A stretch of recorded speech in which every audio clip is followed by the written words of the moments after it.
जय मित्रांनो, तर आता आपल्या एसआरपीएफच्या मैदानी चाचणीला 16 मार्च पासून सुरुवात होत आहे. तर आता गट क्रमांक 20 वरणगाव बद्दल जे काही माहिती, ग्राउंड बद्दलची माहिती मिळालेली आहे तर ते मी तुम्हाला सांगत आहे. त्यामुळे व्हिडिओला स्किप करू नका व ज्यांनी वरणगाव एसआरपीएफला अर्ज केलेला असेल त्यांनी समोरच्या प्रत्येक अपडेटसाठी म्हणजे कॉम्पिटिशन कशा प्रकारे राहील, त्याच्यासोबतच रोजचे मुलांचे मार्क्स कशा प्रकारे पळत आहे, त्याच्यासोबतच आता जागा वाढीचे काही अपडेट येत राहतील. तर ज्या काही गटाबद्दलच्या एसआरपीएफ गट क्रमांक 20 वरणगावच्या ज्या काही अपडेट येत राहतील तर ते आपण अचूकपणे आपल्या चॅनलवर टाकणार आहे. त्यामुळे ज्यांनी वरणगावला अर्ज केलेला असेल, वरणगाव एसआरपीएफला अर्ज केलेला असेल त्यांनी नक्कीच आपल्या चॅनलला सबस्क्राईब करा. तर आता जर आपण बघितलं, आपल्याला माहितीच आहे की गट क्रमांक 14 ला आपल्या वरणगाव एसआरपीएफच्या मैदानी चाचणीला 16 मार्च पासून सुरुवात होत आहे. तर आता 5 किलोमीटर कसं आहे, तर 5 किलोमीटर 2-2.5 किलोमीटर जाणे आणि येणे अशा प्रकारे 5 किलोमीटर आहे. गोळ्यासाठी सिमेंटचे गोल तयार केलेले आहेत. त्याच्यानंतर 100 मीटर साठी पण चिप आहे तिथं.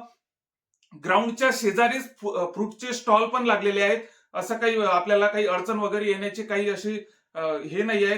त्याच्यानंतरच राहण्याची पण सोय केलेली आहे. एसआरपीएफ गट क्रमांक 14 मध्ये कॅम्प मधील शौर्य श्रद्धा लॉन इथं आपल्याला राहण्याची व्यवस्था केलेली आहे. तर हे सर्व काही जे आता सध्या माहिती मिळालेली आहे तर ते मी तुम्हाला सांगत आहे. त्यामुळे ही ज्यांनी एसआरपीएफ गट क्रमांक 20 वरणगावला अर्ज केलेला असेल त्यांच्यापर्यंत हा व्हिडिओ नक्कीच शेअर करा व समोर ज्या काही आता अपडेट येत राहतील एसआरपीएफ गट क्रमांक 20च्या त्या आपण आपल्या चॅनलवर टाकणार आहे. त्यामुळे ज्यांनी तिथं अर्ज केलेला असेल त्यांनी नक्कीच आपल्या चॅनलला सबस्क्राईब करा व इतर मित्रांना पण शेअर करा.